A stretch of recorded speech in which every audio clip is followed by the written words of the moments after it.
Hello दोस्तों, मैं सौरभ स्वागत करता हूं आपका अपने YouTube channel brain booster by Saurabh में। दोस्तों, आज मैं आपके सामने बिस्वा को वर्ग फुट में बदलना बताऊंगा। दोस्तों, एक बिस्वा में कितने वर्ग फीट होते हैं? क्या 1219.68 होता है या 1361.25 होता है? दोस्तों, बहुत से लोगों को कन्फ्यूजन होता है कि एक बिस्वा में कितने वर्ग फीट होता है। जब तक दोस्तों आप इसके बारे में क्लियर जानेंगे नहीं, तब तक आप सही सीमांकन नहीं कर सकते।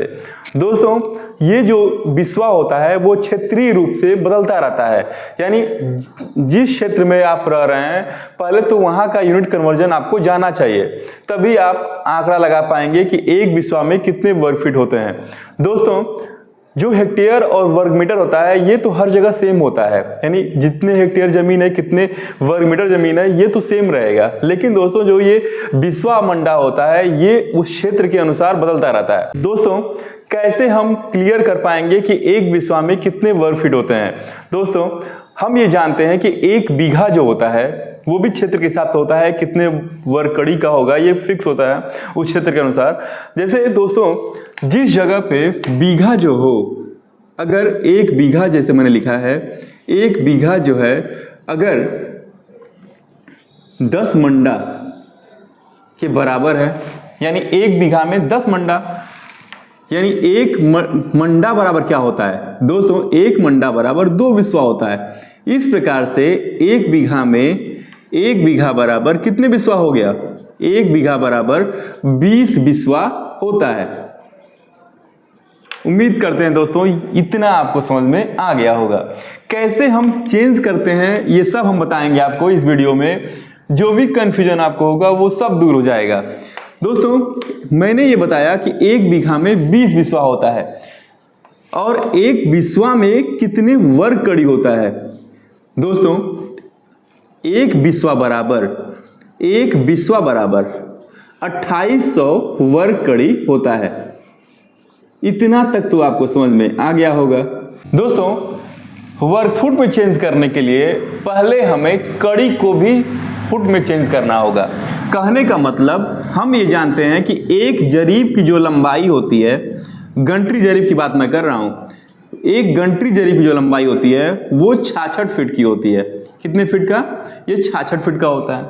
यानी एक लट्ठा या लग्गी जो बोलते हैं वो कितने लंबाई का हो गया? 6.6 फीट का हो गया, 6.6 फुट का हो गया।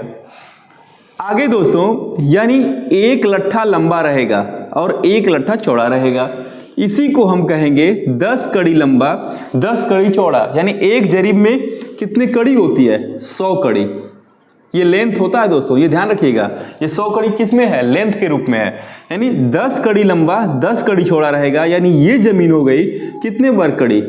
100 वर्ग कड़ी। यानी क्षेत्रफल मैं बता रहा हूं, ये क्या मैंने बताया आपको? एरिया। यानी एरिया कितना हो गया? 100 वर्ग कड़ी।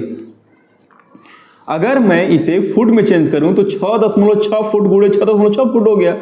यानी आपस में जब इसका गुणा करेंगे तो कितना होगा? ये 43.56 वर्ग फीट होता है। ये दोस्तों, मैंने आपको बताया कि ये 100 वर्ग कड़ी बराबर 43.56 वर्ग फुट होता है। यानी हमें किसका पता करना है? हमें पता करना है 2800 वर्ग कड़ी का, 2800 वर्ग कड़ी का। इस प्रकार से जब ये एक कड़ी का आ गया, यानी 100 वर्ग कड़ी का क्षेत्रफल आ गया, यानी यहां पर क्या कहेंगे हम? 43.56 में 28 से मल्टीप्लाई कर दीजिएगा। कितना आएगा? ये आएगा 1219.68। ये क्या आ गया? आपका वर्ग फीट आ गया। यानी कितना? 1219.68।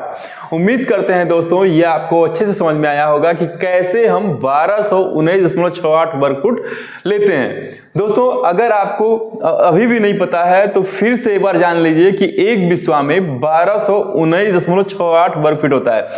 लेकिन दोस्तों, ये ध्यान रखिएगा, ये जो 1219.68 है ये हर जगह के लिए मानक नहीं है। ये जगह जगह के अनुसार बदलता रहता है। यानी कुछ जिलों में 1219.68 लिया जाएगा तो कुछ जिलों में 1361.25। लेकिन कैसे हम 1361.25 लेते हैं, आइए जानते हैं। यानी एक बीघा का मान वर्ग गज में 3025 वर्ग गज हो, यानी 3025 कितना वर्ग गज, वहां पर एक बिस्वा बराबर 1361.25 होगा। कैसे? 3025 वर्ग गज और एक गज में 3 फुट, यानी वर्ग गज में कितना हो गया 3025 गुणे 9 क्या वर्ग फुट, यानी इतना वर्ग फुट हो गया। यानी मल्टीप्लाई करिएगा कितना आएगा 27,225 वर्ग फुट। यानी एक बीघा में 20 बिस्वा, यानी 20 से डिवाइड कर देंगे तो कितना आएगा, 20 से डिवाइड जब करेंगे तो ये कितना आएगा 1361.25 क्या वर्ग फुट। उम्मीद करते हैं दोस्तों ये आपको समझ में आ गया कि किस जगह पे हम एक बिस्वा में 1361.25 वर्ग फुट लेंगे।